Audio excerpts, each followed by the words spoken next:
Hello दोस्तों, स्वागत है आपका मेरे चैनल BSR स्टडी पर। आपको इस चैनल पर जीव विज्ञान की क्लास फ्री में दी जा रही हैं, साथ में नोट्स भी फ्री दिए जा रहे हैं। चैप्टर 3 मानव जनन वन शॉट है। पूरा चैप्टर एक ही वीडियो में कंप्लीट करा दिया जाएगा। और अगर आपको नोट्स चाहिए तो आपको टेलीग्राम का लिंक नीचे मिल जाएगा नोट्स का। आप टेलीग्राम पर जाके वो नोट्स ले सकते हैं। अगर आपको टेलीग्राम पर से लेने हैं तो जाकर BSR स्टडी के नाम से सर्च कर सकते हैं। वहाँ पर आपको चैप्टर 1, 2, 3 के नोट्स मिल जाएंगे। अगर आप मेरे चैनल पर नहीं तो मेरे चैनल BSR स्टडी को सब्सक्राइब करना ना भूलें। मेरी वीडियो को लाइक और शेयर करना ना भूलें। मिलते हैं आपसे एक नेक्स्ट पार्ट में। मानव जनन। मानव जनन होता क्या है? मानव जनन का यह हमारा चैप्टर 3 है। मानव जनन का अर्थ है कि मानव जो जनन करते हैं इसके बारे में इस चैप्टर में पूरे में आपको बताया जाएगा कि मानव जनन कैसे करता है और मानव के अंदर कौन सा जनन होता है। लैंगिक जनन होता है, आपको भी पता। आपने इससे पहले जो पढ़ा था, आप जो चैप्टर 1 और 2 पढ़ते हुए आ रहे हैं, आपने उसके अंदर देखा था जनन का जनन होता क्या है। उसमें पौधों में पूरा जनन बताया गया था। लेकिन आज बताया जाएगा इस चैप्टर के अंदर कि मानव के अंदर जनन कैसे होता है। ठीक है ना? क्या मानव के अंदर जनन कैसे होता है? आपकी पहली हेडिंग है जनन, क्योंकि अगर इस जनन को अभी तक नहीं समझा चैप्टर 1 और 2 में, तो ये चैप्टर आपको समझ में नहीं आएगा और इससे अगले जो चैप्टर है वो भी समझ में नहीं आएगा। खैर, क्योंकि जनन तो मोस्ट इम्पोर्टेंट है, आपको इसमें याद रखना है। क्योंकि जनन होता क्या है? जीवों के इस गुण को जिसके कारण वह अपने ही जैसी संतान उत्पन्न करने की क्षमता रखते हैं जनन या पुरजनन कहलाते हैं। ठीक है क्या?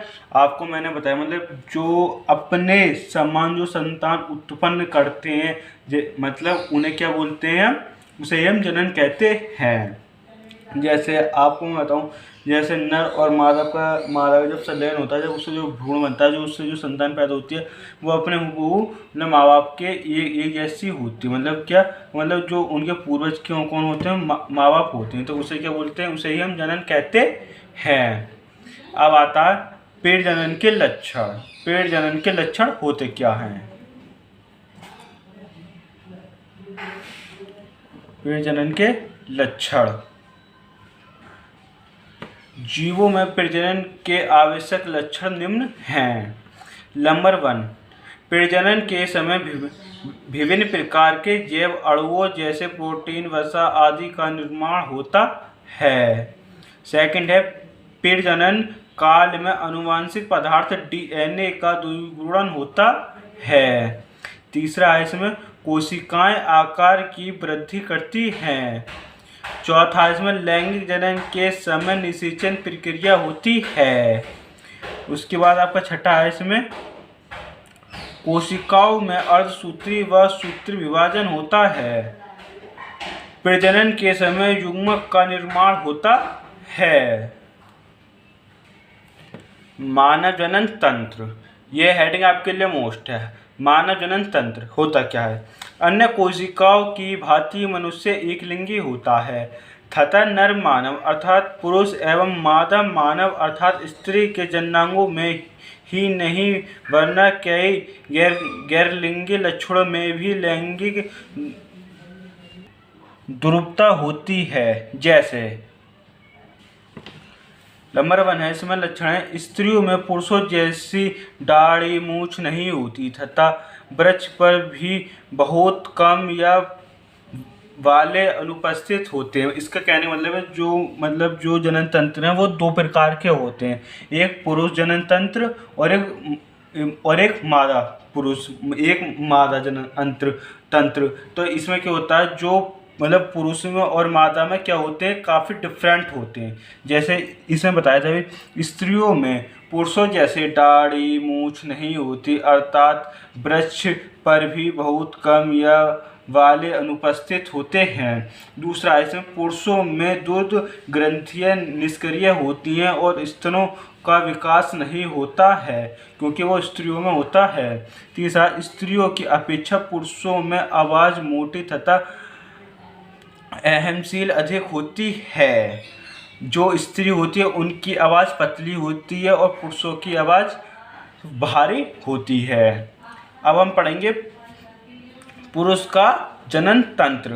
अब आपको इसमें पुरुष का जनन तंत्र और मादा का जनन तंत्र पढ़ना है। अगर आपने ये समझ लिया तो ये समझ लो कि ये चैप्टर आपको पूरी तरह से समझ में आ चुका है।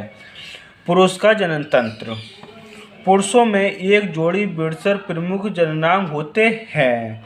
इसके अतिरिक्त शेष सहायक जननांग तथा कुछ सहायक ग्रंथियां होती हैं पुरुषों के जनन तंत्र में। ठीक है, जहाँ पर मतलब जो पुरुष जो जनन करते हैं, जहाँ पर इनका विकास होता है शुक्राणुओं का, वहाँ पर पुरुषों के कहते हैं। ठीक है ना।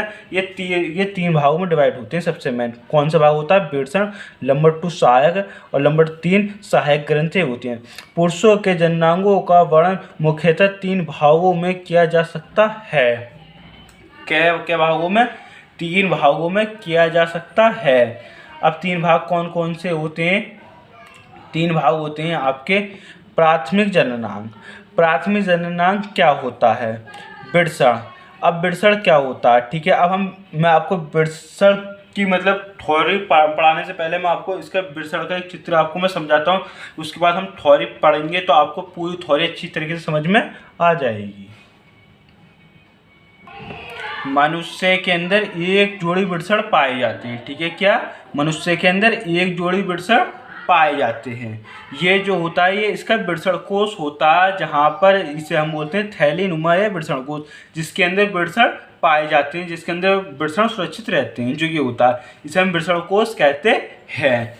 जो बिरसण कोश का जो तापमान होता है अंदर जो उसका तापमान होता है वो शरीर के तापमान से 2 से 2.5 या 3 डिग्री कम होता है। ठीक है, जैसे अब हमारे जो शरीर का तापमान है अगर वो 40 है तो ये 2, 2.5 या 3 डिग्री हमारे शरीर से मतलब जो बिरसण है इसका तापमान इतना कम होगा। ठीक है ना, क्योंकि यहाँ पर शुक्राणु बनते हैं इसके अंदर, बिरसण के अंदर। यहाँ पर इसके लिए 2 से 2.5 या 3 डिग्री सेल्सियस इसका तापमान कम होता है। एक इंसान के अंदर एक जोड़ी बिरसण कोश पाए जाते हैं। अब मैं आपको इसमें एक बिरसण कोश के चित्र को मैं समझाता हूँ। ठीक है, यहाँ पर मैंने एक बिरसण का चित्र तैयार कर लिया है, जिससे वीडियो ज़्यादा लंबी नहीं हो, छोटी से छोटी वीडियो बने। ठीक है, आपको समझाने के लिए यह आपका मैंने एक बिरसण का चित्र यहाँ पर तैयार कर लिया है। यह यहाँ पर आपको एक बिरसण होता है। एक बिरसण के अंदर ये आपके बिरसणीय पिंडक होते हैं। क्या होते हैं? ये आपके बिरसणीय पिंडक होते हैं। और एक बिरसण के अंदर बिरसण पिंडक की संख्या 200 से 250 होती है। कितनी? 200 से 250 इसकी संख्या होती है बिरसण पिंडक की। किसके अंदर? बिरसण के अंदर। एक बिरसण के अंदर कितनी संख्या होती है इनकी? 200 से 250 इनकी ये संख्या होती है। जो बिरसण पिंडक होते हैं, एक बिरसण पिंडक के अंदर क्या क्या होता है? एक बिरसण पिंडक के अंदर क्या क्या होता है? जो आप इसमें 1 से 3 शुक्रजनक नलिका देख रहे हैं, 1, 2, 3, इसके अंदर क्या?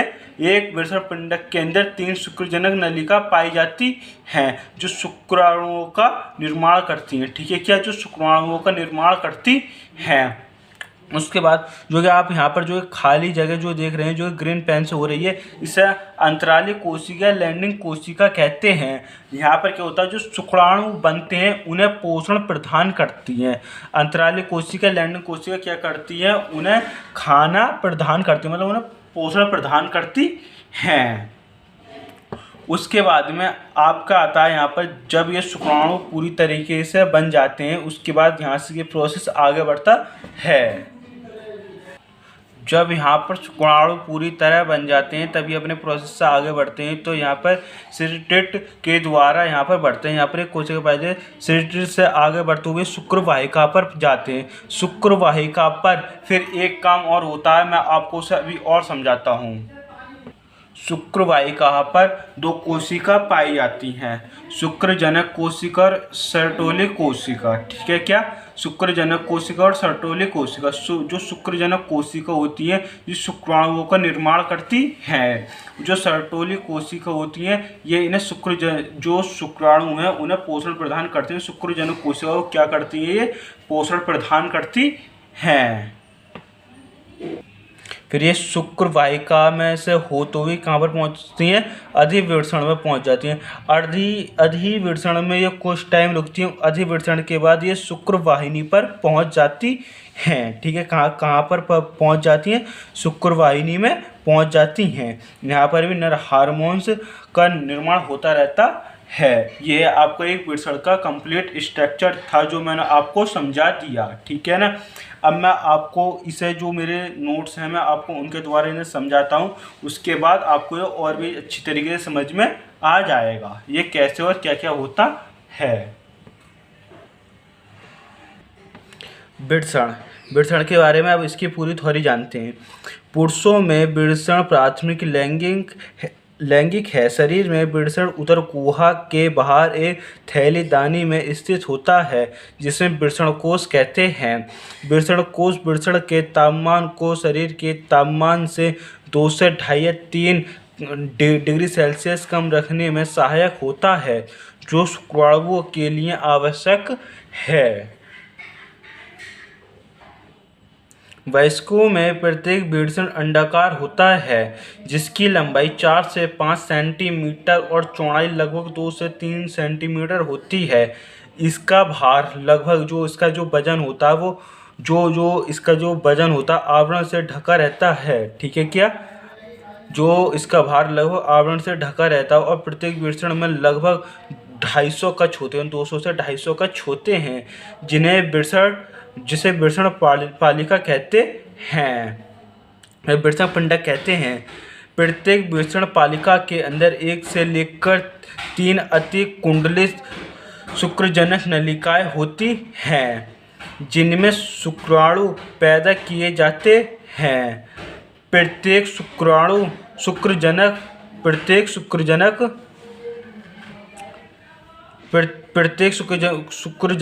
नलिका का भीतरी भाग 2 प्रकार की कोशिकाओं से बना होता है, जिसे नर जन्म कोशिका, शुक्राणु जनन कोशिका और सर्टोली कोशिका कहते हैं। शुक्राणु जनन कोशिका अर्धसूत्री विभाजन के फलस्वरूप शुक्राणुओं का निर्माण होता है, जबकि सर्टोली कोशिका शुक्राणुओं का पोषण करती है। शुक्रजनक नलिकाओं में बाहरी क्षेत्र के अंतराली अवकाश कहा जाता है, जिनमें छोटे छोटे रुद्र वाहिका और अंतराली कोशिका या लैंडिंग कोशिका होती है। ये नर हार्मोन्स का स्राव करती है जो पुरुष की सहायता जनन ग्रंथियों के विकास को प्रेरित करता। सहायक जननांग क्या होते हैं? पुरुष 3 सहायक नलिकाओं के अंतर्गत निम्नलिखित नलिकाएं सम्मिलित हैं। नंबर 1 वृषण जलिका। मैं वृषण आपको पूरा डिटेल में पढ़ा चुका हूँ कि वृषण क्या होता है, कैसे होता है और क्यों होता है, और इसके बारे में पूरी नॉलेज आपको दे चुका हूँ। ठीक है, वृषण जलिकाएं आज पढ़ेंगे। वृषण जलिकाएं होती क्या हैं। उसके बाद आपका शुक्रवाहिकाएं होती क्या हैं। उसके बाद है अधिवृषण का अधिवृषण होता क्या है। दूसरा शुक्रवाहिकाएं क्या होती हैं। तीसरा अधिवृषण होता क्या है, क्योंकि मैंने आपको जो वृषण पढ़ाया था उसमें मैंने अब आपको अधिवृषण थोड़ा डिटेल में नहीं पढ़ाया था। अब मैं आपको यहाँ पर अधिवृषण थोड़ा डिटेल में पढ़ाऊंगा। उसके बाद है शुक्रभाग होता क्या है। और हाँ, अगर आप मेरे चैनल पर नहीं तो मेरे चैनल को सब्सक्राइब करना ना भूलें, मेरी वीडियो को लाइक और शेयर करना ना भूलें। और सबसे मेन इम्पोर्टेंट चीज़ आज के लिए मैं आपको बता दूँ, इसी चैनल BSR स्टडी में जो हिंदी मीडियम के स्टूडेंट हैं उनके लिए नीट की वीडियो लाई जाएंगी, मतलब उनके लिए नॉलेज की वीडियो लाई जाएंगी आपको इसी चैनल पर।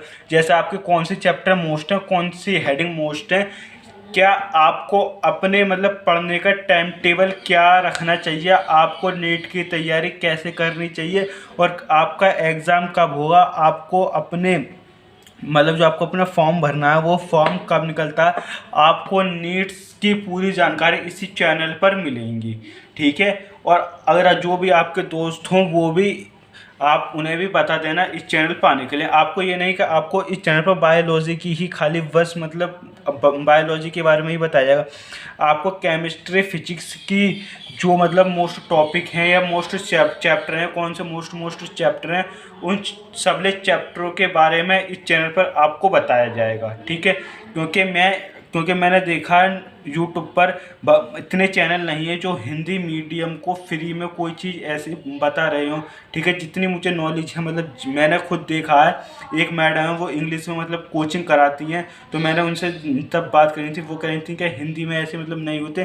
तो इस वजह से मैंने कहा कि मैं उनकी कॉपी करके, मतलब वो तो इंग्लिश में बताती हैं, मैं उनका ट्रांसलेट करके मैं आपको वो सभी चीज़ें बताऊंगा, क्योंकि आपको ऐसी मतलब तैयारी कैसे करनी है। क्योंकि उन्हें नीट की तैयारी कराते कराते 4 से 5 साल हो चुकी हैं कि नीट की तैयारी कैसे करानी चाहिए, क्योंकि उन मैडम को पता है। इसलिए मैं उन मैडम से गाइड लेके आपके लिए हर वीडियो डालूंगा, ठीक है ना। अगर आपको अच्छा लगे वो वीडियो डालना तो इस वीडियो में कमेंट कर देना। अब पढ़ते हैं हम अपने टॉपिक की तरफ। विषण जलिकाएं होती क्या हैं? विषण जलिकाएं होती क्या है? विषण की शुक्रजनक नलिकाएं विषण नलिकाओं के मध्य से शुक्र वाहिकों में घूमती हैं। कहाँ पर घूमती हैं? विषण की नलिकाओं में, कि जो मध्य होते हैं उनकी शुक्र वाहिकाओं में ये घूमती हैं। उसके बाद है शुक्र वाहिकाएं। ठीक है, मैंने आपको शुक्र जलिकाएं पढ़ा दी। अब आता है आपको शुक्र वाहिकाएं क्या होती हैं। यह शुक्र वाहिकाएं वृषण से चलकर अधिवृषण में घुलती हैं, जो प्रत्येक वृषण के पश्च सतह पर स्थित होती हैं। उसके बाद है आपका अधिवृषण। अधिवृषण क्या होता है? यह अधिवृषण शुक्रवाहक की ओर बढ़ते हुए उत्तर कोहा की ओर जाती है और मूत्राशय के ऊपर की ओर लूप बनाती है। एपिडाइमिस नलिका लगभग 6 मीटर लंबी होती है। इस नलिका में शुक्राणुओं का पूर्ण परिपक्वन होता है, अर्थात ये गतिशील होकर अंडाणुओं का निषेचन करने योग्य हो जाते हैं। नलिका में ये शुक्राणु लगभग 1 माह तक संग्रहित रहते हैं। यूरिथ्रा क्या होता है? मूत्र मार्ग मूत्राशय से निकलकर पुरुष के शीशन के मध्य से गुजरता हुआ बाहर की ओर एक छिद्र के रूप में घुलता है, जिसे मूत्राशय मुख कहते हैं। पेनिस क्या होता है? पेनिस क्या होता है? शीशन पुरुष की बाहरी जनोदृद्य है। यह विशेष प्रकार के ऊतकों से बना होता है, जो शीशन के उद्घर्षण या उठान में सहायता प्रदान कर वीर्यसेचन को गुम्म बनाता है। क्या करता है? उन्हें गुम्म बना देता है। जनन ग्रंथियां होती क्या हैं? पुरुषों के मुख्यतः 3 जनन ग्रंथियां होती हैं। नंबर 1 शुक्राशय होता क्या है? प्रत्येक शुक्र वाहिनी मूत्र मार्ग में घुलने के बजाय अपनी ओर के शुक्राशय की छोटी सी वाहिका में घुलती है। प्रत्येक शुक्राशय मूत्र मार्ग के पीछे स्थित लगभग 5 सेंटीमीटर लंबाई बलखाई हुई सी थैलीनुमा संरचना होती है। यह जोड़ीदार होती है, जिनमें शुक्राणुओं का संचय नहीं होता है, वरना यह एक पीले से क्षारीय एवं चिपचिपे तरल का स्त्रावण करने वाली ग्रंथि है। तरल का स्रावण करने वाली ग्रंथि होती है। यह तरल पुरुष की वीर्य का लगभग 60% बनाता है। इसमें फ्रक्टोज, शर्करा, प्रोस्टैग्लैंडिन्स तथा सीमिनोजेलिन नामक प्रोटीन होती है। आपको पूरे मतलब यूट्यूब पर मेरे जैसे नोट्स नहीं मिलेंगे, क्योंकि आपको मैं ये नोट्स फ्री के दे रहा हूँ, क्योंकि मैं आपसे इनका कोई चार्ज नहीं ले रहा हूँ। तो इस वीडियो को ज़्यादा से ज़्यादा शेयर करें अपने यार दोस्तों में, ठीक है ना। और मैं आपके लिए एक अलग वीडियो बनाऊंगा इसमें कि आपको नोट्स कहाँ से कैसे मिलेंगे, ठीक है ना। आपको PDF इन चीज़ों की मिल जाएगी टोटल, ठीक है ना। और उसके बाद जो कि मैं आपको पढ़ा रहा हूँ, अगर आपने इन्हें पूरी तरीके से अगर तैयार कर लिया तो आपको 100 में से 95 लाने से कोई नहीं रोक सकता, ठीक है ना। जो भी है मतलब आप ये कहेंगे कि 100 कैसे, क्योंकि आपको जो 30 नंबर का प्रैक्टिकल होता है, प्रैक्टिकल के अंदर भी तो मतलब क्वेश्चन पूछे जाते हैं बायोलॉजी। अगर आपने अगर इसे अच्छी तरीके से पढ़ लिया तो आपको कोई दिक्कत नहीं होने वाली है। और मेरी वीडियो को शेयर करना न भूलें, मेरी वीडियो को ज़्यादा से ज़्यादा शेयर करें। पुरुषथिया प्रोस्टेट ग्रंथि क्या होती है? यह मूत्रमार्ग के आधार भाग से चारों ओर स्थित सिंगाड़े की आकृति की एक बड़ी एवं संघ ग्रंथि होती है।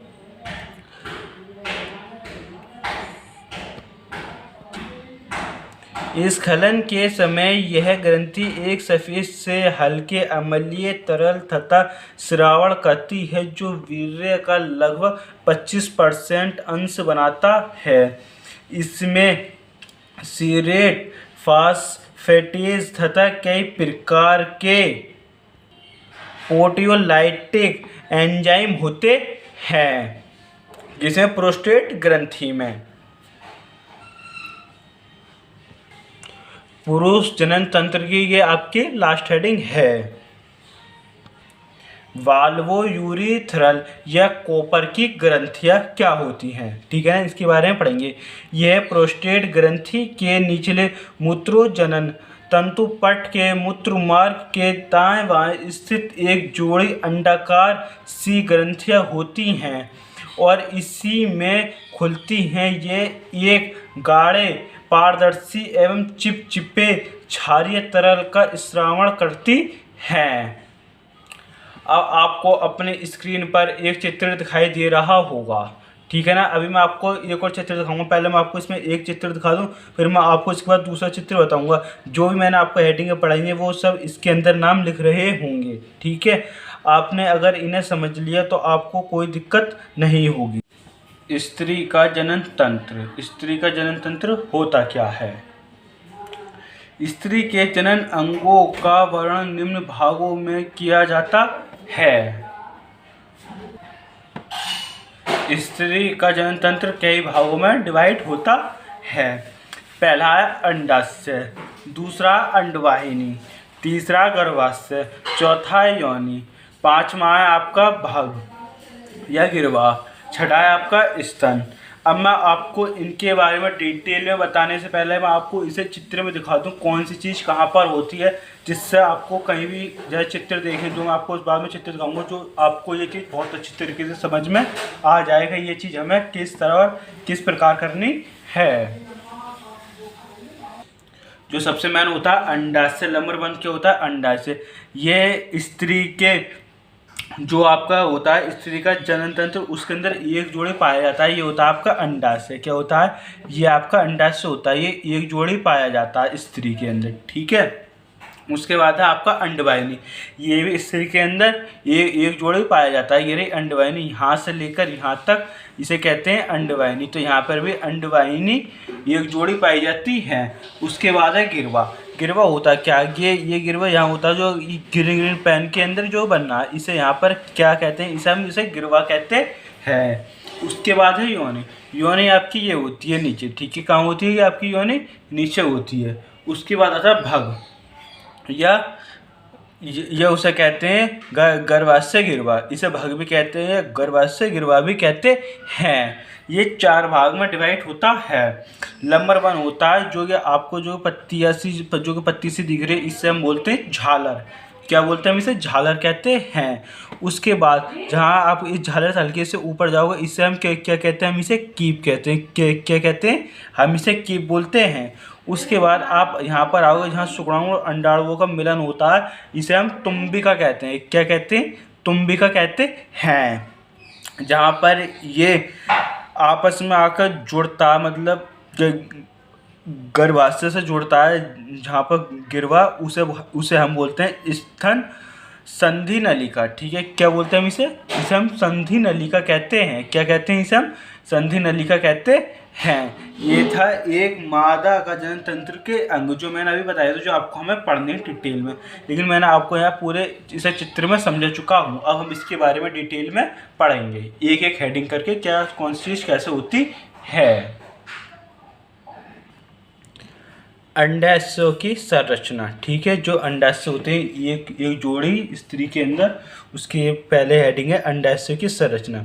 ये स्त्री के 2 जनद होती हैं जो उदर गुहा में वक्रों के काफ़ी नीचे श्रेणी भाग में पीछे की ओर गर्भाशय के इधर उधर स्थित रहते हैं।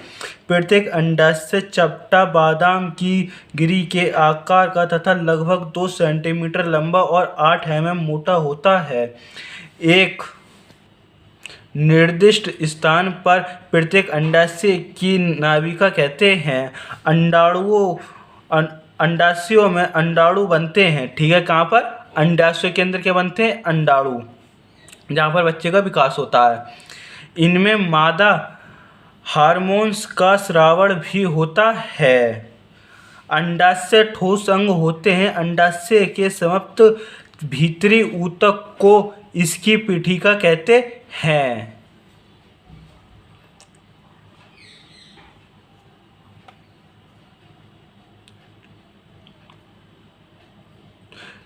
पीठिका एक मोटी एवं अधिक संवहनीय पीठिका तथा अपेक्षाकृत ढीली सी मध्यस्थ पीठिका में विभाजित होती है। प्रत्येक पीठिका में एक अंडक कोशिका होती है जो अंडजनन प्रक्रिया द्वारा अंडाणुओं में परिवर्तित होती है। इसे ही अंडाशयों की संरचना कहते हैं। अब हमारी दूसरी हेडिंग है अंडवाहिनियाँ। अंडवाहिनियाँ होती क्या हैं? अंडवाहिनियों की संरचना। अंडवाहिनियों की संरचना क्या होती है? प्रत्येक अंडाशय के ऊपरी भाग पर अंडाशयधार एक कीपनुमा संरचना झुकी होती है, जिसमें झालरदार कीप कहते हैं। इस कीप में लगभग 10 सेंटीमीटर लंबी एक अंडवाहिनी प्रारंभ होती है, जिसे गर्भाशयी तथा फैलोपियन नली कहते हैं। मुखिका से प्रारंभ होकर गर्भाशय नलिका मध्य रेखा की ओर तथा नीचे की ओर बढ़कर गर्भाशय में खुल जाती है। उसके बाद है आपका अंडाशयों की संरचना।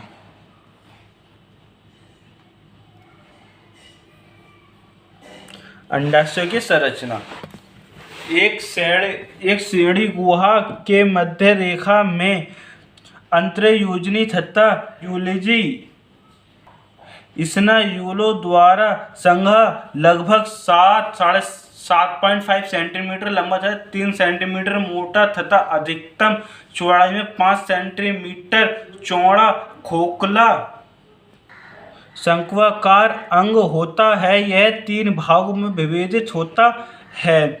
नंबर 1 फंड्स, नंबर 2 का नंबर 3 आपका गिरवा, जिसका छोर भाग योनि में उभरा रहता है। गिरवा की श्लेष लिमिका की स्त्रावरण कोशिका श्लेष्म का स्त्रावरण करती हैं, जो गर्भाशय तथा अंडवाहिनियों में शुक्राणुओं एवं अंडाणुओं के मार्ग को सुगम बनाता और सूक्ष्म रखता है।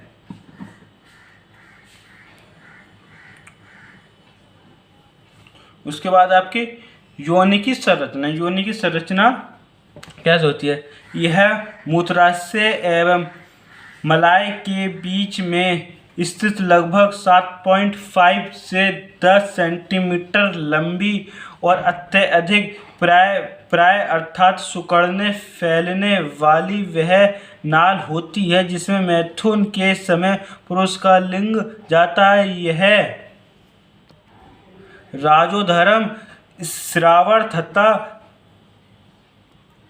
प्रसव के मार्ग का भी काम करती है। सामने की ओर दोनों टांगों के बीच स्थित योनि छिद्र द्वारा योनि बाहर खुलती है। अब आता भाग की संरचना। ठीक है, क्या भाग की संरचना, जिसे गिरवा भी कहते हैं। स्त्री के योनि छिद्र से संबंधित कई बाह्य जननांग होते हैं। भग इन्हीं की सम्मिलित नाम होता है। इनमें निम्नलिखित अंग होते हैं।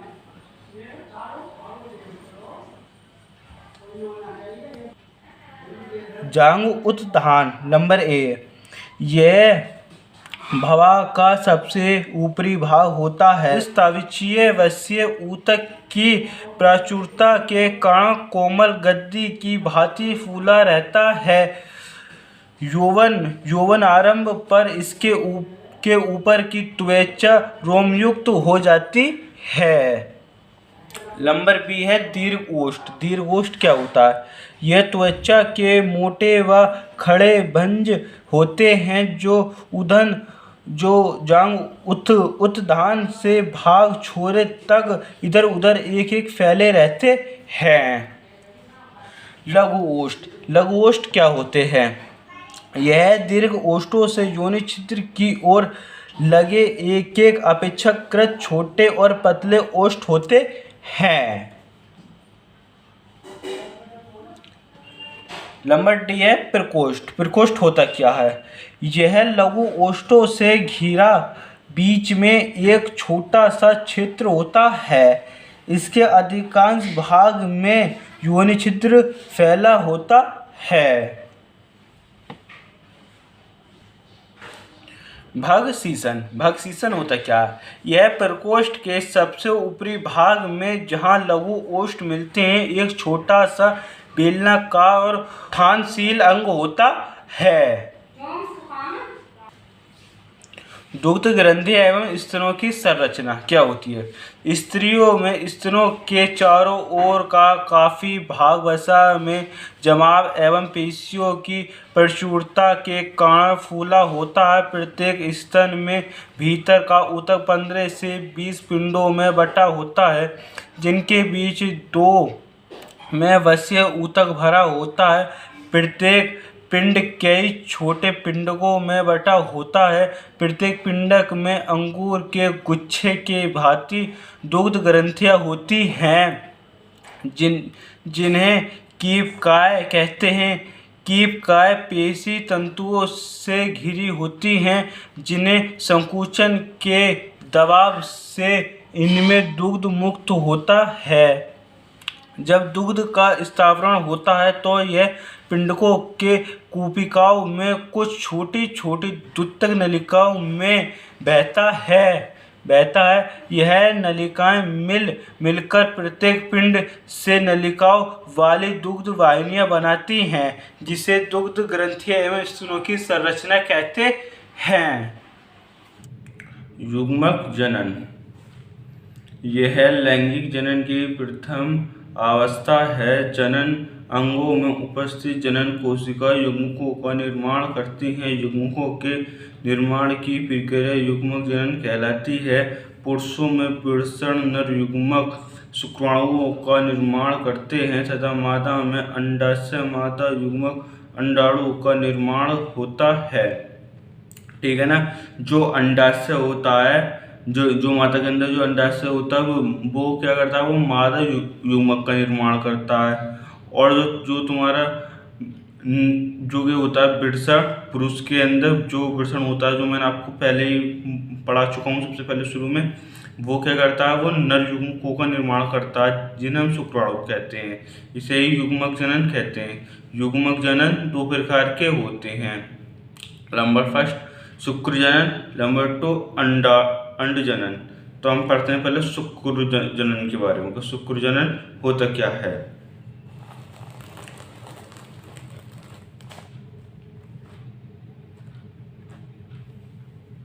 इसमें होता क्या है? फर्स्ट है ये आपका शुक्र जनन। फर्स्ट नर में यौन आरंभ एवं शुक्र जनन। किसी भी प्राणी के जनन करने योग्य हो जाने को यौनारंभ कहते हैं। इसकी आयु पुरुषों में 14 से 16 वर्ष की होती है। इस अवस्था में पुरुषों के लक्षणों को कुछ महत्वपूर्ण बदलाव आते हैं, जिन्हें द्वितीयक लैंगिक लक्षण कहते हैं। जब वो जनन करने के योग्य हो जाते हैं, सेक्स करने के योग्य हो जाते हैं, तो वो होने से उन्हें बहुत सारे बदलाव आते हैं। तो उसे ही हम क्या कहते हैं? उसे ही हम द्वितीयक लैंगिक लक्षण कहते हैं।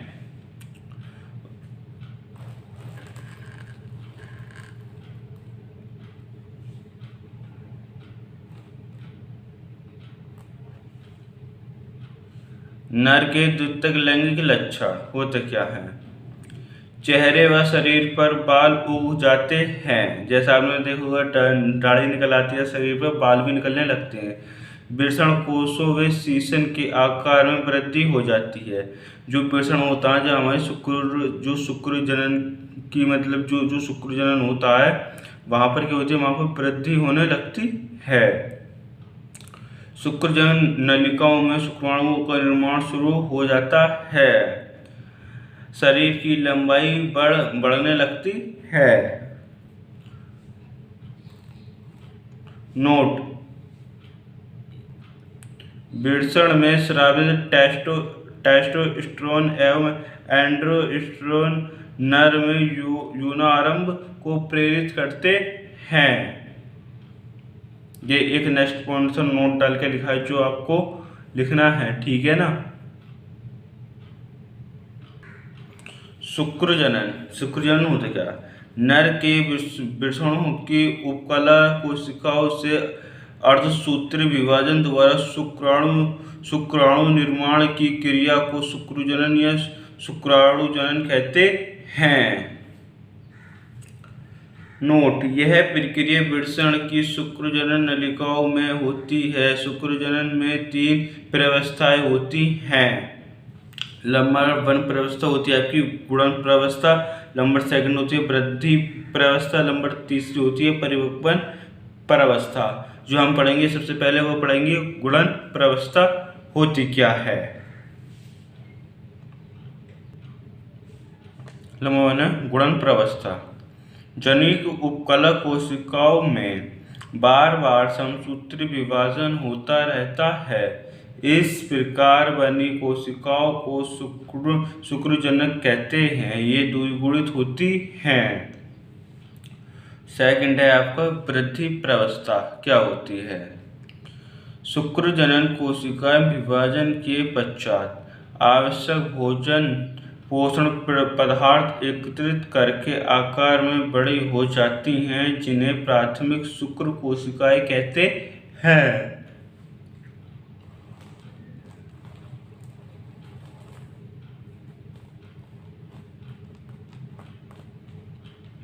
तीसरा परिपक्वन प्रावस्था। प्रत्येक प्राथमिक शुक्र कोशिका 2 बार विभाजित होती हैं। इन कोशिकाओं में 2 बार अर्धसूत्री विभाजन होता है। प्रथम अर्धसूत्री विभाजन के फलस्वरूप बनी दोनों कोशिकाओं को द्वितीयक शुक्र कोशिकाएं कहते हैं। कुछ समय पश्चात दूसरा अर्धसूत्री विभाजन होता है, जिससे 4 अगुणित पूर्व शुक्र बनाते हैं।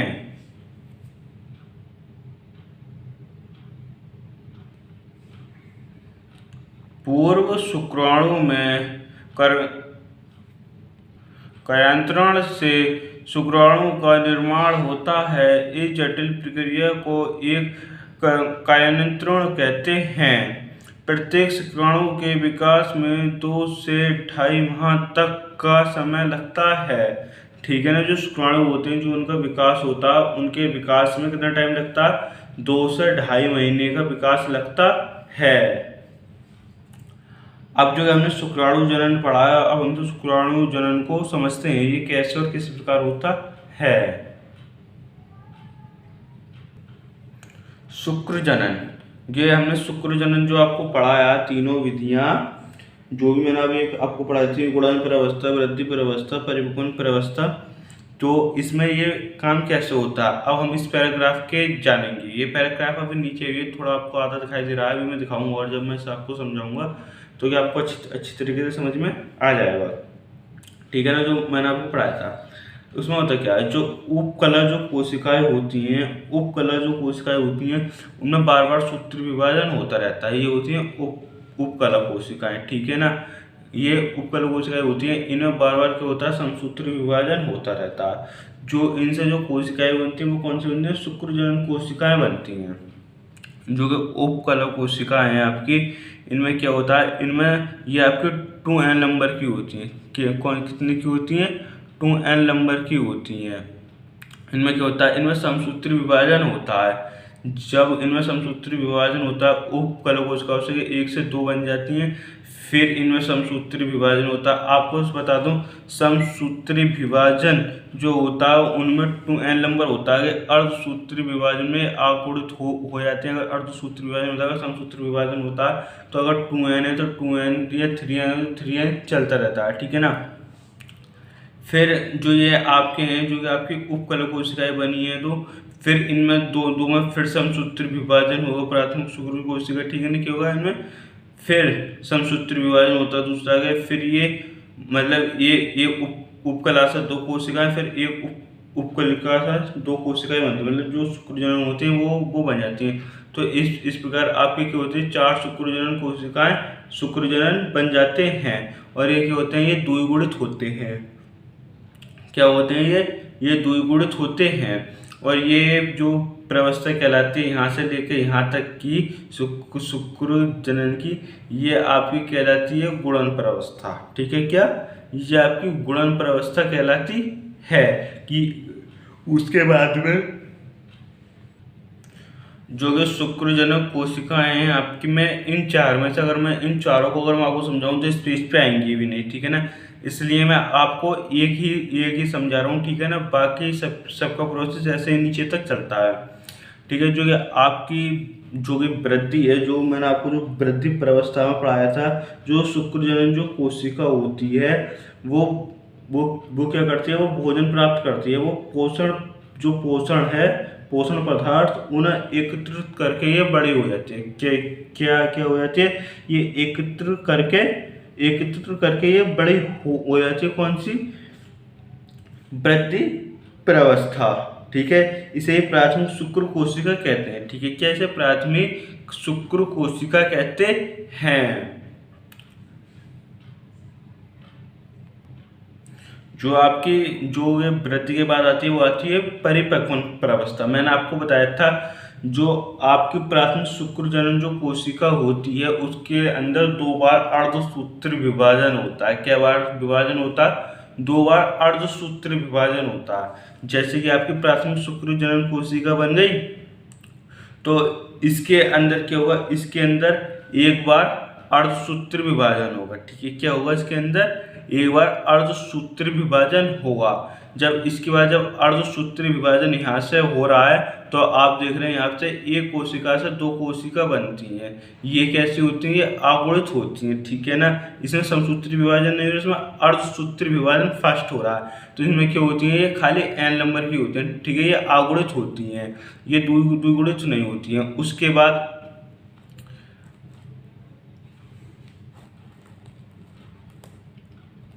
जबकि दो कोशिकाएं बन रही हैं तो इन 2 कोशिकाओं में फिर क्या होता है, फिर इसमें यहाँ पर, ठीक है ना, यहाँ से क्या होता है, इसमें अर्धसूत्री विभाजन सेकंड होता है, ठीक है। क्या होता है, यहाँ पर अर्धसूत्री विभाजन सेकंड होता है। जब अर्धसूत्री विभाजन जब यहाँ सेकंड होता है फिर यहाँ से 2 से 4 कोशिकाएं बन जाती हैं, ठीक है। क्या यहाँ से 2 से 4 कोशिकाएं बन जाती हैं। प्राथमिक शुक्रजनन कोशिकाएं की 2 से 4 कोशिकाएं बन जाती हैं। इसे ही हम क्या कहते हैं, परिपक्वन प्रवस्था कहते हैं। जो ये आपकी जो कोशिकाएं बनी हैं, जो कोशिकाएं होती हैं, 4 कोशिकाएं जो होती हैं अर्धसूत्री विभाजन के फलस्वरूप, ये कैसी होती हैं, आगुणित होती है, ठीक है ना। कैसी होती हैं, ये आगुणित होती हैं, ठीक है ना। इसमें n n n आपने देखा होगा ये द्विगुणित नहीं होती है, ये अगुणित होती हैं। उसके बाद में ये आते हैं आपके शुक्राणु बन जाते हैं। ठीक है, क्या क्या होता है इनसे, ये आपके शुक्राणु बन जाते हैं, इन्हें ही हम इसलिए हम इन्हें शुक्राणु जनन कहते हैं। आपने देखा क्या होती है, ये शुक्राणु बन जाते हैं, इसलिए हम इसे शुक्राणु कहते हैं। यह आपकी 3 प्रवस्थाएं होती हैं जिनसे ये बनता है। जो फर्स्ट होती है गुणन प्रवस्था, सेकंड होती है वृद्धि प्रवस्था, नंबर तीसरी होती है प्रपक्वन प्रवस्था। इसके अंदर ये किसके अंदर होती है, शुक्र जनन के अंदर होती है। हमने शुक्र जनन पढ़ा था पूरा डिटेल में, तो शुक्र जनन कैसे कैसे होता है। शुक्राणु की संरचना क्या होती है, क्योंकि जो मैंने आपको शुक्र जनन पढ़ाया है उसके बाद जो ये आती है शुक्राणु की संरचना, ये मोस्ट इम्पोर्टेंट होती है। ठीक है ना, शुक्राणु की संरचना, क्योंकि वहाँ पे आपने देखना था, वहाँ पे आपने देखना जो शुक्र जनन होते हैं, जो शुक्राणु होते हैं वो कैसे कैसे बनते हैं, उसकी हमने पूरी डिटेल बताई थी आपको। उसमें शुक्राणु जनन कैसे कैसे बनते हैं आज जानेंगे। शुक्राणु जनन की संरचना पूरे डिटेल में जानेंगे, इसका काम कैसे और कहाँ से होता है। सबसे मेन चीज होती है इसमें शुक्राणु की संरचना क्या होती है। प्रत्येक शुक्राणु सूक्ष्मदर्शी पतला लंबा होता है। इसके निम्न 4 भाग होते हैं। ठीक है, कितने भाग होते हैं, इसके निम्न 4 भाग होते हैं। नंबर पहला सीड्स, नंबर सेकंड गिरवा, नंबर थर्ड मध्य भाग, नंबर चौथा पूंछ। ये 4 भागों के ऊपर ही पूरा डिपेंड करता है क्या, शुक्राणु की जो शुक्राणु होता है, जो उसकी संरचना ये 4 भागों पर पूरी डिपेंड करती है। और इन्हें पढ़ने के बाद आपको बहुत आसानी से ये समझ में आ जाएगी। सबसे मेन है आपका सीड्स होता क्या है, यह शुक्राणु का सीड्स भाग होता है जिसमें एक बड़ा अगुणित एन केंद्र होता है। इसके अग्रपिंड पर एक टोपी नुमा संरचना होती है जिसे अग्रपिंड कहते हैं, जिसमें जल अपघटनी विकार जैसे हाइलुरोनिडेज पाया जाता है, जो निषेचन के समय अंडाणु की झिल्ली को करने में सहायक होता है। इसे हम क्या कहते हैं, सीड्स कहते हैं। इसे अभी मैं चित्र के द्वारा आपको पूरा डिटेल में समझाऊंगा, लेकिन उससे पहले मैं आपको समझाने से पहले इस चीज को पढ़ा दूं जो आपको अच्छी तरीके से समझ में आ जाए कौन सी चीज कैसे होती है।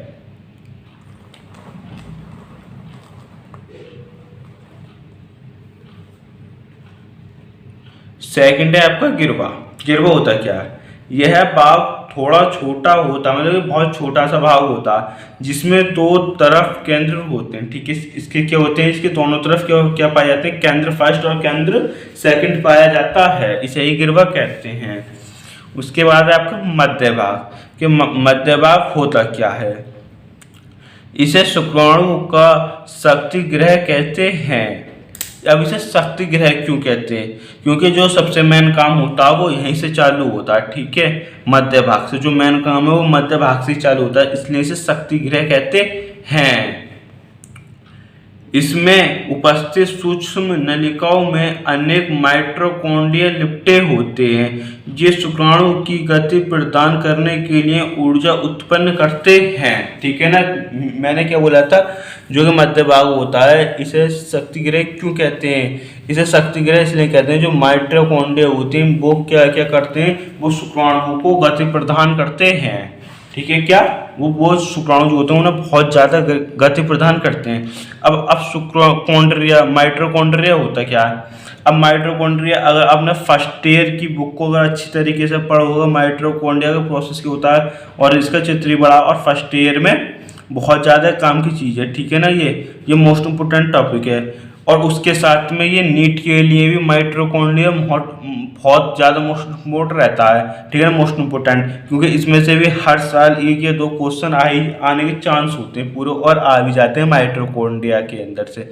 ठीक है, इसलिए से क्या होते हैं, माइटोकॉन्ड्रिया लिप्ट होते हैं जो शुक्राणु की गति प्रदान करने के लिए ऊर्जा प्रदान करते हैं। उसके बाद है पूंछ, जो इसका सबसे एंड का भाग होता है।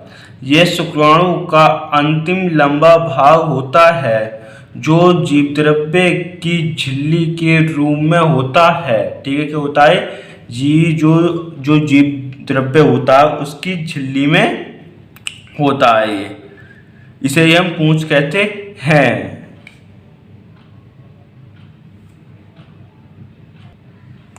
वीर्य, वीर्य होता क्या है? यह सहायक जनन ग्रंथियों एवं शुक्राणु का एक तरल मिश्रण होता है। ठीक है ना, किसका?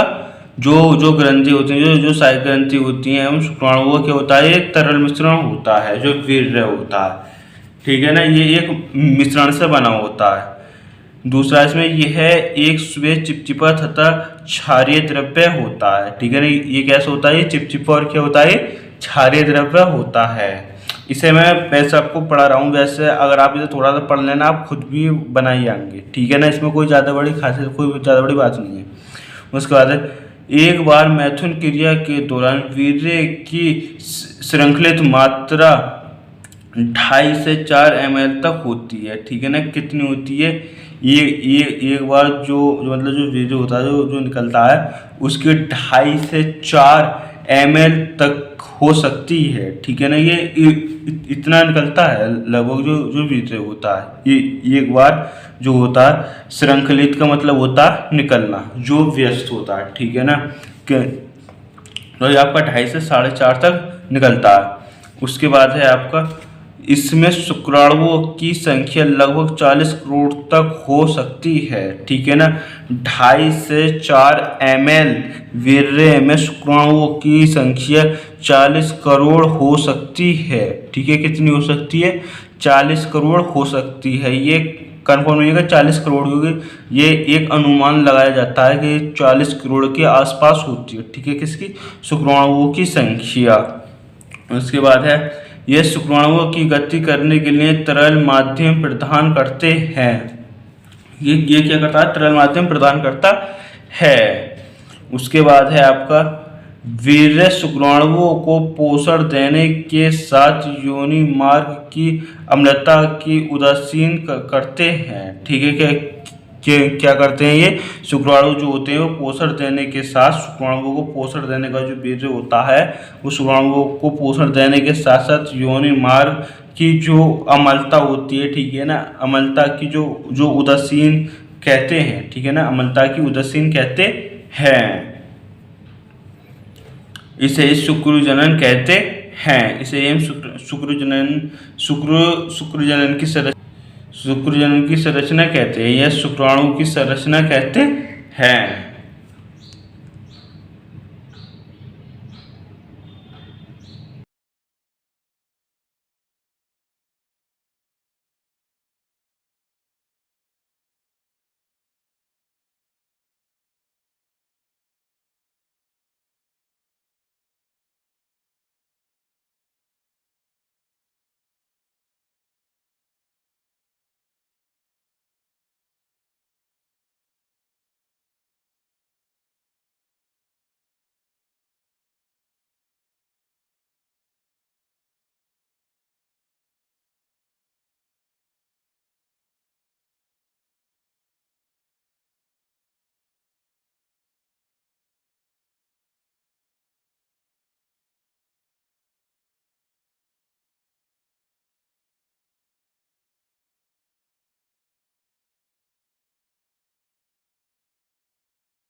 अंडाणु की संरचना। अंडाणु की संरचना कैसे होती है, हम इसे पहले कुछ पॉइंट पढ़ते हैं इसके। अगर आपने इन्हें समझ लिया अच्छी तरीके से तो अंडाणु की संरचना कोई ज़्यादा बड़ी हार्ड चीज़ नहीं है, आप उसे नॉर्मली समझ सकते हैं। पहला पॉइंट है इसमें, मादा का अंडाणु अगुणित गोलाकार या अंडाकार लगभग 0 mm व्यास की संरचना होती है। ठीक है, क्या क्या होता है, वो अगुणित होता है, उसके अंदर n मतलब अगुणित मतलब होता है उसके अंदर n संख्या पाई जाती है, मतलब उसके अंदर आधी संख्या पाई जाती है, आधे गुणसूत्र पाए जाते हैं। ठीक है ना, वो एक अंडाकार और 0.1 mm का एक व्यास मतलब जो एक गोला होता है उसकी संरचना होती है। उसके बाद इसमें इसके मध्य भाग में एक बड़ा केंद्रक पाया जाता है। ठीक है, क्या पाया जाता है, एक बड़ा केंद्रक पाया जाता है जिसमें अनुवांशिक पदार्थ उपस्थित होते हैं। ठीक है, क्या होते हैं उसके अंदर अनुवांशिक जो पदार्थ हैं वो उपस्थित होते हैं। उसके बाद है आपके इसमें इसके चारों ओर एक बड़ा पीला भाग उपस्थित होता है। ठीक है, क्या होता है, वो एक बड़ा पीला भाग उपस्थित होता है जिसे हम पीतक कहते हैं। ठीक है, उस पीले भाग को हम क्या कहते हैं, उस पीले भाग को हम पीतक कहते हैं। ठीक है, क्या कहते हैं, उस पीले भाग को पीतक कहते हैं। पीतक की बाहरी परत को पारभासी स्तर कहा जाता है। ठीक है, क्या कहा जाता है, जो पीतक की जो बाहर वाली जो परत होती है उसे पारभासी स्तर कहा जाता है। उसके बाद आपका एक और नेक्स्ट पॉइंट है, केंद्रक के चारों ओर विभिन्न कोशिकाओं जैसे माइटोकॉन्ड्रिया गल्जी बड़ी उपस्थित होते हैं। ठीक है, क्या होते हैं, ये केंद्रक पाए जाते हैं। ठीक है, चारों ओर अंडाणु के चारों ओर ये केंद्रक पाए जाते हैं। सबसे मेन होता है माइटोकॉन्ड्रिया। ठीक है, क्या माइटोकॉन्ड्रिया जो पाया सबसे मेन माइटोकॉन्ड्रिया होता है। उसके बाद है आपका नेक्स्ट पॉइंट है एक और, जोनर रेडियोटा के बाहर पुटिका कोशिका उपस्थित होती है। ठीक है, क्या होती है, कोशिका उपस्थित होती है। यह कोशिका अंडाणु के परिपक्व होने के पश्चात नष्ट हो जाती है। ठीक है, किसके, जब अंडाणु जब परिपक्व हो जाता है मतलब उसका पूरी तरीके से विकास हो जाता है तो ये क्या होती है, ये नष्ट हो जाती है। अब आपको अपने एक स्क्रीन पर चित्र दिखाई दे रहा होगा, जो ये चीज़ें मैंने आपको इसमें पढ़ाई हैं, जितनी भी चीज़ें आप उस चित्र में देख के समझ सकते हैं। क्योंकि ये चित्र मतलब जल्दी में ये वीडियो बना रहा हूँ, इसलिए ये वीडियो में आपको एक चित्र दिखाई दे रहा होगा, आप उस चित्र में से देख सकते हैं केंद्रक क्या होता है। ठीक है, पीली पीतक क्या होता है, माइटोकॉन्ड्रिया कहाँ पाया जाता है, ये गोला कितना बड़ा होता है। निषेचन होता क्या है, आपको मैं निषेचन पढ़ाने से पहले मैं आपको एक चीज़ बता दूं। इसके अंदर ये चैप्टर हमारा जो है ये 3 भागों पर डिपेंड करता है। पहला भाग होता है आपका निषेचन से पूर्व घटना है, जो मैं आपको अभी तक जो चीज़ें पढ़ाता हुआ आ रहा था ये निषेचन से पूर्व भाग में पढ़ाता हुआ आ रहा था। ठीक है ना, निषेचन से पहले क्या क्या घटनाएँ होती हैं। अब जो मैं आपको अब जो चीज़ पढ़ाने वाला हूँ कि मैं आपको वही निषेचन पढ़ाने वाला हूँ। ठीक है, क्या निषेचन, जिसे हम फर्टिलाइजेशन भी कहते हैं। उसके बाद हम पढ़ेंगे निषेचन की पश्च घटनाएं, निषेचन के बाद क्या क्या घटनाएं होती हैं। अब निषेचन होता क्या है, निषेचन हम उसे कहते हैं जो नर युग्मक और जो मादा युग्मक होते हैं, जो इनका जो संलयन होता है उसे ही हम क्या बोलते हैं, उसे ही हम निषेचन कहते हैं। अब हम निषेचन के बारे में जानेंगे, निषेचन होता क्या है। इससे नेक्स्ट भाग में हम निषेचन की पश्च घटनाओं के बारे में जानेंगे। ठीक है, निषेचन होता क्या है, नर युग्मक शुक्राणु एवं मादा युग्मक अंडाणु के संलयन की क्रिया निषेचन कहलाती है। मैथुन क्रिया के पश्चात शुक्राणु गर्भाशय होता हुआ गर्भाशय में प्रवेश करता है और अतः अंडवाहिनी नली से एम्पुला क्षेत्र तक पहुंच जाते हैं। ठीक है, कहाँ से, अंडवाहिनी नलिका से कहाँ तक पहुंच जाते हैं, एम्पुला क्षेत्र तक। अब आपको ये चीज़ अगर समझ में नहीं आ रही है, जो मैंने आपकी जो तीसरा भाग आप इसे शुरू से समझेंगे तो ये चीज़ आपको समझ में आएंगी। एम्पुला कहाँ होता है, अंडवाहिनी क्या होती है, ये चीज़ मैंने आपको पूरी डिटेल में बता चुका हूँ पहले ही। ठीक है ना, ये कहाँ पर मिलती है, अंडवाहिनी नली में एम्पुला क्षेत्र में पहुँच जाते हैं। इसी बीच अंडाशय द्वारा मोचित अंडाणु भी एम्पुला क्षेत्र तक पहुंच जाता है। ठीक है, कहाँ तक पहुंच जाता है, मोचित अंडाणु एम्पुला क्षेत्र तक पहुंच जाता है, जहां निषेचन की क्रिया संपन्न होती है। यहाँ पर क्या होता है, यहाँ पर इनकी निषेचन की क्रिया संपन्न हो जाती है। निषेचन के दौरान निम्न घटनाएं होती हैं। जब निषेचन हो जाता है तो इसमें बहुत सारी घटनाएं होती हैं, कम से कम इसमें कुछ नहीं तो 8-9 घटनाएं होती हैं। वो हम चीज़ें इसमें पूरी में अभी आपको बताने वाला हूँ कौन कौन सी घटनाएं और कैसे कैसे होती हैं। निषेचन, ठीक है ना, वो कहाँ पर होती है? जो इसकी निषेचन की क्रिया पूरी होती है वो होती है आपके एम्पुलर क्षेत्र पर, ठीक है, एम्पुलर क्षेत्र पर पूरी हो जाती है। निषेचन के दौरान एक शुक्राणु अंडाणु के पारदर्शी अंडावरण जिन्हें पेलुसुडिया स्तर में संपर्क में आता है, ठीक है, कहाँ पर आता है? पेलुसुडिया स्तर में आ जाता है और अतिरिक्त शुक्राणुओं में प्रवेश को रोकने हेतु उसमें विभिन्न बदलाव को प्रेरित करता है। उसके बाद आपका एक और नेक्स्ट पॉइंट, शुक्राणु का एर्कोसोम अंडाणु की पारदर्शी अंडावरण के मध्य से अंडाणु के कोशिका द्रव्य का प्लाज्मा भित्ति में प्रवेश करने में मदद करता है, ठीक है, किसमें? प्लाज्मा भित्ति जो होती है उसे प्रवेश करने में मदद करता है। शुक्राणु ही द्वितीयक अंडक के अर्धसूत्री विभाजन को भी प्रेरित करता है। उसके बाद है आपका नेक्स्ट, द्वितीयक अंडक के अर्धसूत्री विभाजन के पश्चात एक आगुणित अंडाणु का निर्माण होता है, ठीक है, किसका निर्माण होता है? आगुणित अंडाणु का निर्माण होता है। उसके बाद आपका नेक्स्ट, शीघ्र ही शुक्राणु का अंडाणु के आगुणित केंद्र के साथ संलयन होता है जिसमें कि द्विगुणित युग्मनज का निर्माण होता है। इस क्रिया को निषेचन कहते हैं। क्या बोलते हैं इसे? निषेचन कहते हैं। जबकि संलयन होता है, जो आपका मेल गेमेट होता है और जो फीमेल गेमेट होता है, ये क्या होते हैं? ये आगुणित होते हैं, ठीक है, ये मैंने आपको समझाने के लिए बना रखा। आगुणित मतलब इनमें भी संख्या आदि होती है, मतलब इनमें जो गुणसूत्र होते हैं वो भी आधे होते हैं और इनमें गुणसूत्र आधे आधे होते हैं। जबकि आधे आधे होते हैं, जबकि आपस में मिलते हैं तो क्या बनता है? जब इनका संलयन होता है तो ये बनता है आपका भ्रूण। उस भ्रूण को हम कहते हैं जाइगोट। तो यहाँ पर क्या होती है? 2n की संरचना बनकर तैयार हो जाती है। शुक्राणु अपनी मूल दशा से अंडक कोशिका का निषेचन नहीं कर सकते। निषेचन योग्य होने के लिए इनमें कुछ परिवर्तन होते हैं जिन्हें इनकी समर्थ धारिता कहते हैं। इस परिवर्तन में लगभग 7 घंटे लग जाते हैं, ठीक है, कितना टाइम लगता है? लगभग 7 घंटे करीब लग जाते हैं। उसके बाद है आपकी एक और, अंडाशय में मुक्त होने के बाद द्वितीयक अंडक कोशिका लगभग 24 घंटे तक ही निषेचन के योग्य रहती है, ठीक है, क्या? जो दूसरी जो अंडक कोशिका होती है वो 24 घंटे तक ही योग्य रहती है, ठीक है ना। उसके बाद आपका किसी एक शुक्राणु का अंडक कोशिका के कोशिका कला के संपर्क में आने के पश्चात अंडक कोशिका से कुछ एंजाइम मुक्त होकर पारभासी स्तर को अन्य सभी शुक्राणुओं के लिए संवेहा बना देता है। मैं आपको निषेचन से पूर्व घटनाएं पढ़ा चुका हूँ। मैंने आपको निषेचन भी पढ़ा दिया। अब मैं आपको निषेचन के बाद की घटना पढ़ाऊंगा इससे नेक्स्ट पार्ट में, ठीक है ना। निषेचन के बाद की घटनाएं कौन सी और कहाँ से कैसे होती हैं, जो ये चीज़ें जो मैंने अभी आपको पढ़ाई हैं। निषेचन का आपको अपनी स्क्रीन पर एक चित्र दिखाई दे रहा होगा। आप इन चीज़ों को भी बहुत अच्छी तरीके से समझ सकते हैं, कौन सी चीज़ कहाँ से और कैसे होती है।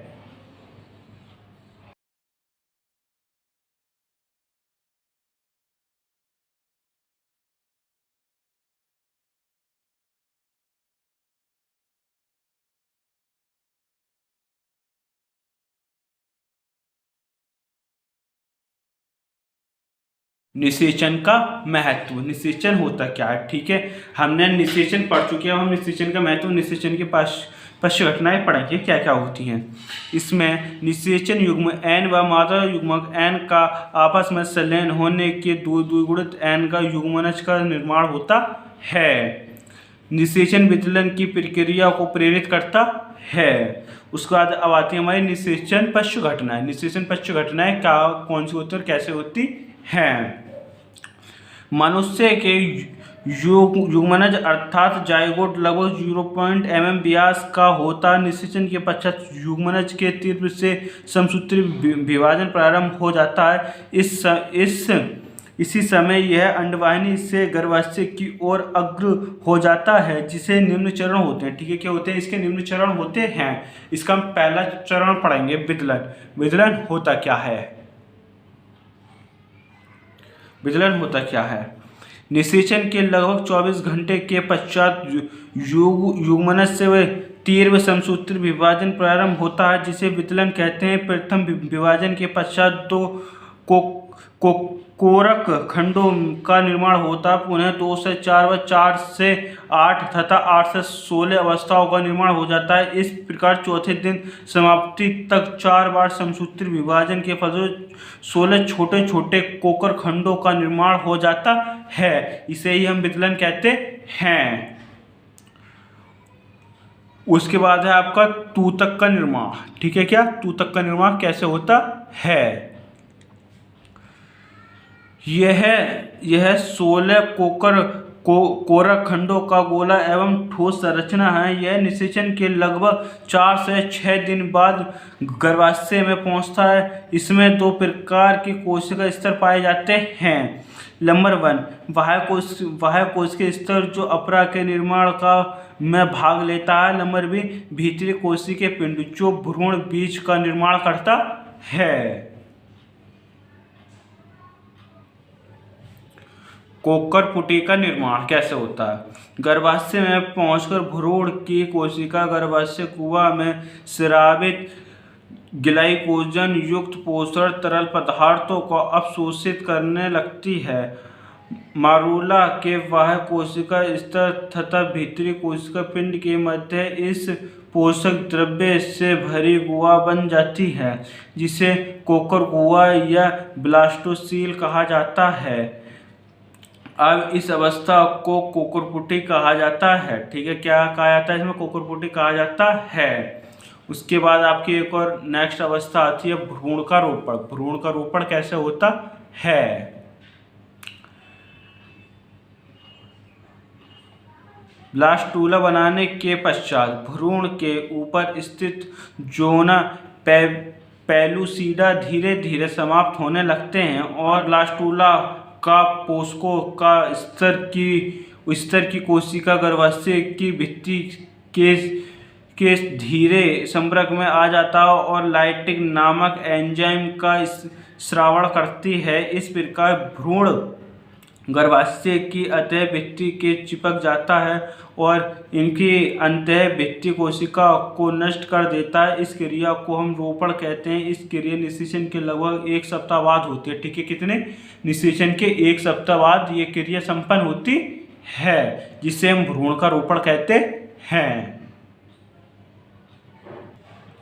दूसरे सप्ताह का विकास कैसे होता है? ब्लास्टूला के पोस्कोरक के साथ जाइरूस कला बननी प्रारंभ हो जाती है। पोरीन गर्भाशय की एंडोमेट्रियम से मिलकर अपरा का निर्माण करने लगता है, जो HCG का स्रावण करती है, जो प्रोजेस्टेरोन के स्रावण को नियंत्रित करता है। प्रोजेस्टेरोन गर्भाशय के अंत स्तर को बनाए रखते हैं और मासिक स्राव को रोकता है। ठीक है, क्या? मासिक स्राव को रोकता है। नेक्स्ट है आपका इसमें मादा के गर्भाशय के भीतरी निषेचित अंड से 2 माह तक होने वाले परिवर्तन को भ्रूण कला कहते हैं और इस युग्मनज को भ्रूण कहते हैं। उसके बाद है आपके एक और 2 माह के बाद होने वाले परिवर्तनों को अर्भकाल कहा जाता है और भ्रूण गर्भ कहलाता है। गैस्ट्रूला भवन। ठीक है, क्या? गैस्ट्रूला भवन। छठा क्या होता है गैस्ट्रूला भवन? कोकरपुटी से तीसरे सप्ताह दिन जनन स्तरों का निर्माण प्रारंभ हो जाता है, जिसे गैस्ट्रूला भवन कहते हैं और इसलिए भ्रूण को गैस्ट्रूला कहते हैं। ये 3 जनन स्तर का निर्माण करता है। पहला है आपका बाह्य जनन स्तर का भविष्य क्या होता है। बाल, नाखून, मतलब जो भी हमारी चीज़ें होती हैं, लाल लाल फाल ग्रंथि है, वो सब क्या होती है ना, बाह्य जनन स्तर का भविष्य में होती हैं। ठीक है, अब इसमें क्या क्या होता है, जैसे बाल होता है, नाखून होता है, अभी चर्म, तंत्रिका एवं मासिक, संपूर्ण आँख, लाल ग्रंथिकरण का आंतरिक भाग, दांत का एनामोल परत, ठीक है ना, जो हमारे दांत की एनामोल परत होती है वो भी इसके अंदर होती है। ठीक है, बाह्य जनन स्तर का भविष्य। मध्य जनन स्तर का भविष्य कैसे होता है, तो त्वचा की चरम, आरनाल का पेशीय स्तर, संयोजी ऊतक, हृदय, वक्र, जननांगों का निर्माण, अंतः कंकाल, नोटोकैई होता है, जिसे हम मध्य जनन स्तर या भविष्य कहते हैं। आंतरिक जनन स्तर का भविष्य। आरनाल का भीतरी स्तर, यकृत, अग्नाशय, जीभ, थायराइड, पैराथायराइड, थाइमस, श्वास नलिकाएं, फेफड़ों की भीतरी स्तर, यही आपका आंतरिक जनन स्तर का भविष्य कहलाता है। गैस्ट्रुला में शिशु का निर्माण। दूसरे सप्ताह के अंत तक भ्रूण में 3 स्तरों का निर्माण हो जाता है, ये स्तर। ठीक है, उसके बाद आपका अब विभिन्न अंगों का निर्माण करना प्रारंभ कर देते हैं। नेक्स्ट पॉइंट है, मानव में गर्भकाल 266 दिन अर्थात 9 महीने का होता है। गर्भ काल को हम मुख्य रूप से 3 भागों में बांट सकते हैं। पहला है आपका प्रथम तिमाही क्या होती है। ठीक है, क्या प्रथम तिमाही क्या होती है, भ्रूण के अंगों का निर्माण प्रारंभ हो जाता है, जिसे हम हृदय, मस्तिष्क, मेरुरज्जा आदि 4 सप्ताह में सभी प्रमुख अंगों का निर्माण प्रारंभ हो जाता है, और इसे 6ठे सप्ताह में जननों का निर्माण भी प्रारंभ हो जाता है। 7वें व 8वें माह में हाथ व पैर बनते हैं। तीसरे महीने में हाथ व पैर चलने लगते हैं।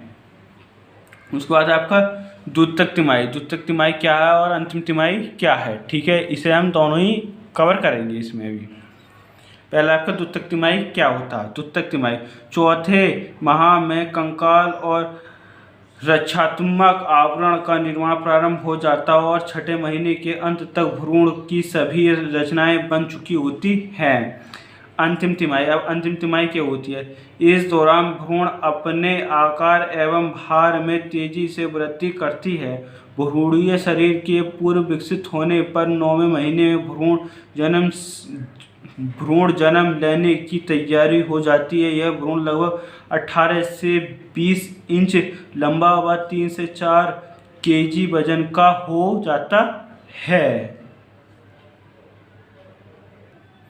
प्रसव क्या होता है, गर्भवधि पूर्व होने के पश्चात गर्भाशय की पेशी में तीव्र संकुचन प्रारंभ हो जाता है। इन संकुचन को प्रसव संकुचन तथा इस अनुव्यय को प्रसव वेदना कहते हैं। प्रथम अवस्था में संकुचन की तरंगें बार बार आती जाती रहती हैं। द्वितीय अवस्था में शिशु योनि के बाहर जाने लगता है और बाहर आने पर शिशु नभि रज्जु द्वारा अपरा में जुड़ जाता है। तृतीय अवस्था में अपरा को शिशु की ओर से धागे से बांधकर के अंकुरित प्लेट की सहायता से काटकर अलग कर लेते हैं। यह आपका तीसरा चैप्टर पूरा कंप्लीट हो चुका है। ठीक है, देखो जो मैंने आपको अभी जो इससे पिछला भाग पढ़ाया था और जो मैं ये भाग बना रहा हूँ, इसमें आपने एक चीज़ नोटिस करी होगी, मैंने आपको समझाने से ज़्यादा इसमें पढ़ाया था। देखो इसमें ऐसा आपको अगर आप खुद पढ़ेंगे, अगर बार बार पढ़ेंगे तो ये चीज़ आपको याद रहेंगी समझाने से, क्योंकि देखो जो प्रैक्टिकली से जो समझ में आता है वो वैसे समझ में नहीं आता। इसलिए इन चीज़ों को मैंने पढ़ाया, आप खाली इन चीज़ों को बस पढ़ते रहो, मतलब रिवाइज करते रहो। रिवाइज करते करते ये चीज़ आपको खुद याद हो जाएंगी। ठीक है, आपके पूरे 3 चैप्टर कंप्लीट हो चुके हैं। नोट्स के लिए आप टेलीग्राम पर जो मेरा जिस नाम से चैनल, आप इसी नाम से टेलीग्राम पे भी सर्च मार सकते हैं BSR स्टडी, ठीक है। इसी नाम से आपको चैनल मिलेगा, ठीक है। और उस पर आपको फर्स्ट चैप्टर सेकंड थर्ड के भी आपको पूरे कंप्लीट नोट्स मिल जाएंगे, ठीक है। मिलते हैं आपसे नेक्स्ट वीडियो में।